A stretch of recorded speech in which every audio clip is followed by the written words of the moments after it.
Let's solve this question. A charge Q is located at the tip of a hollow cone with surface charge density sigma. The slant height of the cone is L and the half angle at the vertex is theta. What can you say about the force on the charge Q due to the cone? And the second part is, if the top half of the cone is removed and thrown away, what is the force on the charge Q due to the remaining part of the cone? For what angle theta is the force maximum? Okay, तो हमें क्या दिया गया है? कोन दे रखा है जिसका surface charge density हमें सिग्मा दे रखी है और उस कोन के टिप के ऊपर एक चार्ज पड़ा है हमारे पास Q। उस चार्ज के ऊपर हमें फोर्स निकालना है। तो अगर हम इलेक्ट्रिक फील्ड निकाल देंगे इस पॉइंट के ऊपर तो उसको मल्टीप्लाई बाय चार्ज कर देंगे और हमारे पास फोर्स आ जाएगा। इलेक्ट्रिक फील्ड निकालने के लिए हम क्या करेंगे, एक यहाँ पे इस कोन के ऊपर एक एलिमेंटल रिंग ले लेते हैं। सपोज ऐसे करके हमने एक एलिमेंटल रिंग ले ली ऑफ विड्थ dx। ठीक है, ये इसका जो विड्थ जो है वो इसकी dx है और जो डिस्टेंस है इसका from this point Q to this dx is x। Okay, ये डिस्टेंस हम x मान लेते हैं।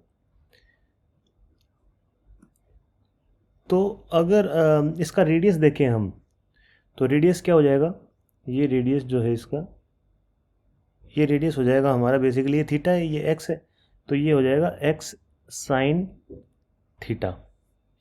ओके, तो इस पे टोटल चार्ज कितना आ जाएगा हमारी इस रिंग के ऊपर? रिंग के ऊपर जो चार्ज आ जाएगा, let's solve part A first.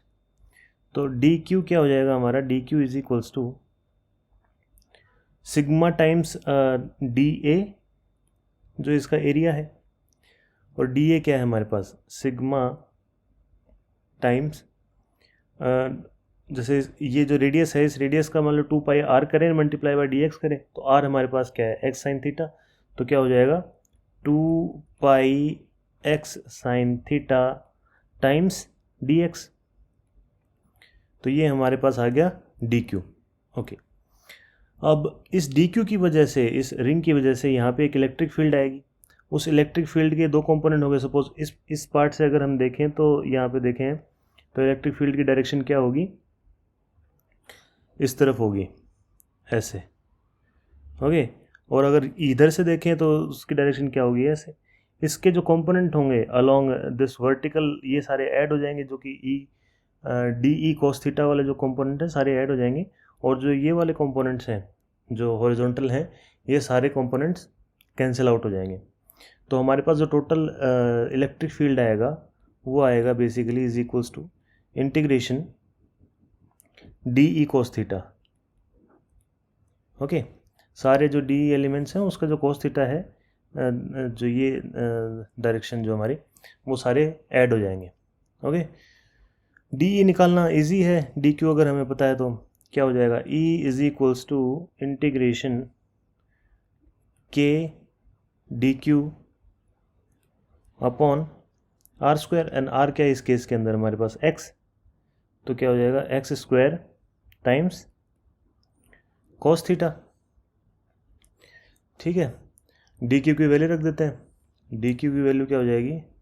E is equals to integration के sigma 2 pi X sine theta D X upon, नहीं, multiply by cos theta upon X square.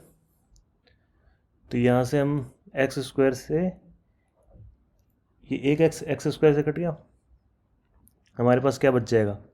E is equals to, जो constant term है उनको बाहर निकाल लेते हैं, that is के sigma 2 pi sine theta cos theta. Theta क्योंकि चेंज नहीं हो रहा हमारे इसमें, ये फिक्स रहेगा थीटा, इसलिए साइन थीटा कॉस थीटा भी फिक्स रहेंगे। Integration D X upon X, और लिमिट क्या हो जाएगी इसकी? From 0 to L, 0 to L. तो ये हमारा इंटीग्रेशन आएगा के sigma 2 pi sine theta cos theta integration 0 to L D X by L. तो यहाँ से हम अगर सॉल्व करें इसको तो इलेक्ट्रिक फील्ड हमारी हो जाएगी is equals to 2 sine theta cos theta को हम क्या ले सकते हैं, साइन 2 थीटा। तो ये क्या हो जाएगा 1/4 pi epsilon not sigma pi into sine 2 theta, और integration 0 to L dx upon x। यहाँ से हम पाई से पाई कैंसिल कर देंगे और e जो है वो हमारे पास आ जाएगा sigma sine 2 theta upon 4 epsilon naught. इसका इंटीग्रेशन हो जाएगा हमारे पास ln x, और उसकी लिमिट हो जाएंगी 0 to L। तो अगर इलेक्ट्रिक फील्ड देखोगे तो वो आ जाएगी हमारे पास sigma sine 2 theta upon 4 epsilon not. ln की वैल्यू दोनों रखोगे तो क्या आ जाएगा हमारे पास ln L माइनस ln 0। तो ये क्या हो जाएगा ln L upon 0 basically log की प्रॉपर्टी से, और ये क्या L अपॉन 0 क्या हो जाएगा हमारे पास इन्फिनिटी। तो E क्या आ गया हमारे पास sigma sine 2 theta upon 4 epsilon not into ln infinity which is equals to infinity. So basically हमारा जो इलेक्ट्रिक फील्ड है at point this point is infinity. Infinity है तो फोर्स कितना हो जाएगा हमारे पास, फोर्स भी इन्फिनिट हो जाएगा। ठीक है,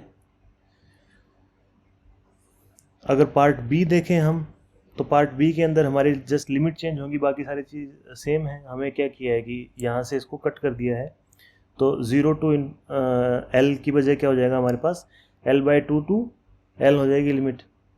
तो यहाँ पे हम अगर लिमिट चेंज करें तो E क्या आ जाएगा हमारे पास, E is equals to sigma sine 2 theta upon 4 epsilon not ln x from L/2 to L। तो ये क्या हो जाएगा हमारे पास E is equals to sigma sine 2 theta upon 4 epsilon not ln L upon L/2 which is equals to E is equals to sigma sin 2 theta upon 4 epsilon naught ln 2। तो ये हमारे पास इलेक्ट्रिक फील्ड आ जाएगी जब ऊपर का जो portion है वो कटा हुआ है। ठीक है, एक चीज़ और पूछिए क्वेश्चन के अंदर कि इसकी मैक्सिमम वैल्यू क्या होगी। ठीक है, for what angle it will be the force will be the maximum. तो ये तो हमारा इलेक्ट्रिक फील्ड आया है बेसिकली। अगर फोर्स निकालना है हमें तो फोर्स मल्टीप्लाई बाय क्यू और हो जाएगा। Force is equals to sigma Q ln 2 upon 4 epsilon naught sine 2 theta. Okay, अब ये जो वैल्यू है फोर्स की ये हमारी मैक्सिमम कब होगी, जब साइन 2 थीटा की वैल्यू मैक्सिमम होगी। और साइन 2 थीटा मैक्सिमम कब हो, क्या हो सकता है वैल्यू 1। अगर sine 2 theta is equals to 1 है तो बेसिकली 2 थीटा क्या हो गया हमारा π/2, और थीटा क्या हो जाएगा π/4 which is equals to 45 degree. तो एट 45 डिग्री ये जो वैल्यू है हमारी साइन 2 थीटा ये हो जाएगी 1, और फोर्स जो आएगा हमारे पास मैक्सिमम वो क्या आ जाएगा sigma Q ln 2 upon 4 epsilon naught, which is our answer.